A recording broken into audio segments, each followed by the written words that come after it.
Yeah, so when it comes to building pizzas with these tabletop ovens, just the biggest tip I can give is just to have all of your stuff ready. So if you can kind of see over here, this is where we open doughs. They go onto the marble. We open with semola flour. So we take them out of the tray gently. They go into semola, onto the marble. We stretch here in semola.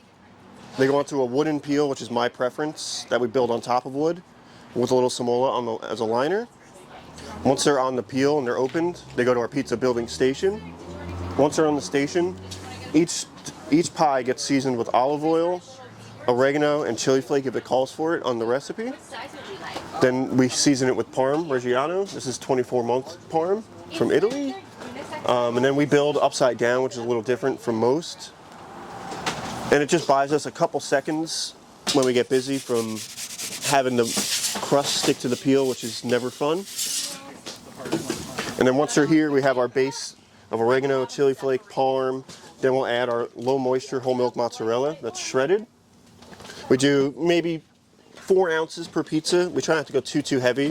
When you have too much cheese on the pizza, what happens with the toppings is they all come off in one bite.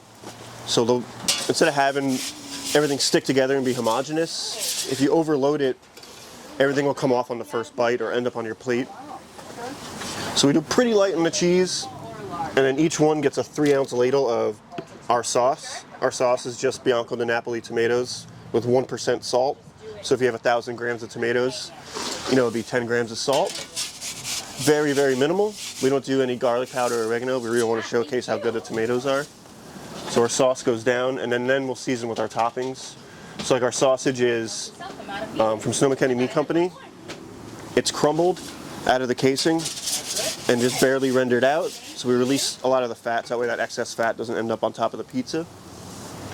For things like, vegetables like shallots, we shave them pretty thin on a mandolin.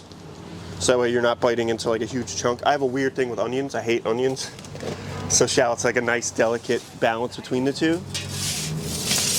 If you're going to use like a fresh mozzarella that's in brine, you would want to drain that pretty well in a colander overnight and kind of get some of that excess liquid off of it. Liquid is kind of the enemy of pizzas, in my opinion. If you have too much moisture, you kind of get like a wet, soupy pizza as opposed to like this nice, crispy, good seasoning in every bite.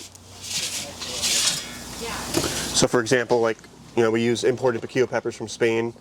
I'll drain them, then I'll julienne them, and then they go back into a colander and drain excess liquid. Here we have really nice mixed mushrooms from Mycopia Farms in Sebastopol that we get through Feed Cooperative. These I season them with 1 to 2% salt, put them in a colander and drain the liquid, and then squeeze them dry. And then I pan sear them hard with some extra virgin olive oil and some aromatics like thyme and garlic. So that way, mushrooms really release a lot of liquid. That way when they hit the pizza, they're cooked all the way through, but they're not dried out or rubbery, and they won't put a lot of moisture on the pie. Little things like, we do garlic confit. So this is just peeled garlic that we simmer in olive oil on a low temperature for like 2 hours, and you kind of get this nice aromatic garlic bite. And that's kind of it. Keep the water off of it. Pre-treat all your toppings as best you can. Pre-season everything as best you can.